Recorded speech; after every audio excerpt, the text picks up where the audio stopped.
ಏನಿದು ವಿಚಿತ್ರ. ಚಕ್ರವರ್ತಿ ಎಂಬ ರಾಜ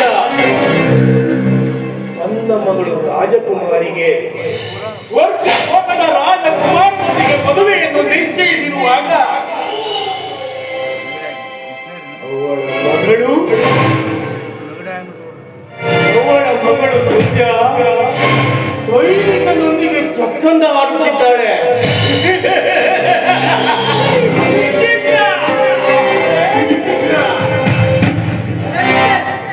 ಇದು ಎಷ್ಟಾದ್ರೂ ನನ್ನ ಪರ್ಸನಲ್ ವಿಷಯ.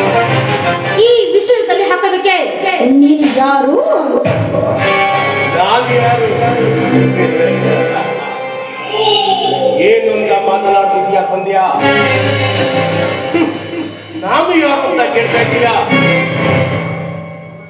ನಿನ್ನ ರೂಪ ಲಾವಣ್ಯಕ್ಕೆ ಮನಸಾರೆ ಮೆಚ್ಚಿ ನಿನ್ನ ತಂದೆಯ ಬಿಸ್ನೆಸ್ ಪಾರ್ಟ್ನರ್ ಆಗಿ ಬಂದೆ. ಪತ್ನಿಯಾಗಿ ಪಡೆಯಬೇಕೆಂದು ಮನದಿಂದ ನೋಡ್ ಸದ್ಯ ಆ ದರಿದ್ರ ಮದುವೆಯಾಗಿ ಯಾವ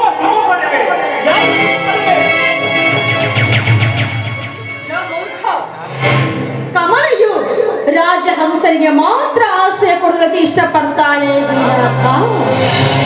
ನಿನ್ನಂತ ಕೋಪ ಮಂಡೂಕರ ಸಲಹೆ ಕೂಡ ಸುಳಿಯೋದಕ್ಕೆ ಅವಳು ಯಾವ ಕಾಲಕ್ಕೂ ಇಷ್ಟಪಡುವುದಿಲ್ಲ.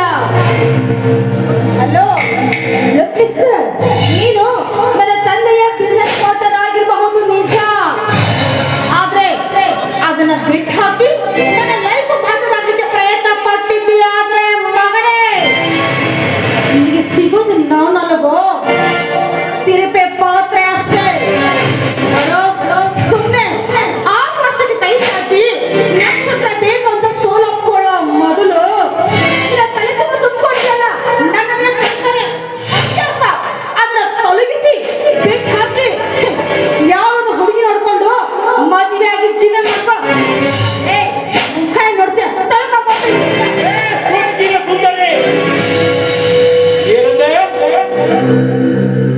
ನಿನ್ನನ್ನು ಪಡೆಯಲು ತಪಸ್ಸು ಮಾಡಬೇಕೆ?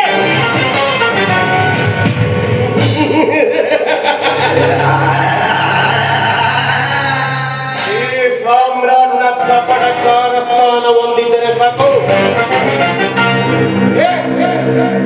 ಏನಂದ ನೀನು? ತೊಲಗು. ಈ ಸಾಮ್ರಾಟ ಏನನ್ನಾದ್ರೂ ಆಸೆ ಮಾಡಿ ಅಂತಾದ್ರೆ ಅದನ್ನ ಪಡೆದೇ ಪಡಿತಾನೆ. ನಿನ್ನ ತಂದೆಯ ಆಸ್ತಿ ಅದು ನನ್ನದೇ ಆಗ್ಬೇಕು, ನೀನು ಕೂಡ ನನ್ನವಳೇ ಆಗ್ಬೇಕು.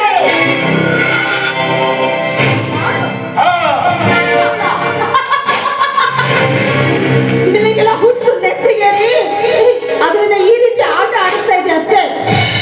ಈ ಜನ್ಮ ಅಷ್ಟೇ ಅಲ್ಲ, ನೀನು ಮರುಜನ್ಮ ಹುಟ್ಟಿ ಬಂದ್ರು ಕೂಡ ನಾನು ನೋಡೋದಕ್ಕೆ ಸಾಧ್ಯವೇ ಇಲ್ಲ.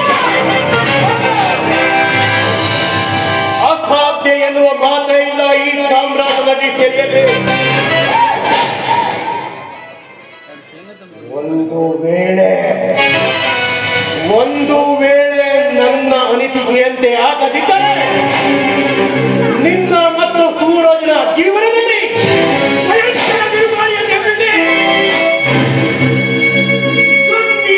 ಕೈ ತೊಳೆಯಲು ಮಾಡಲಿಲ್ಲ.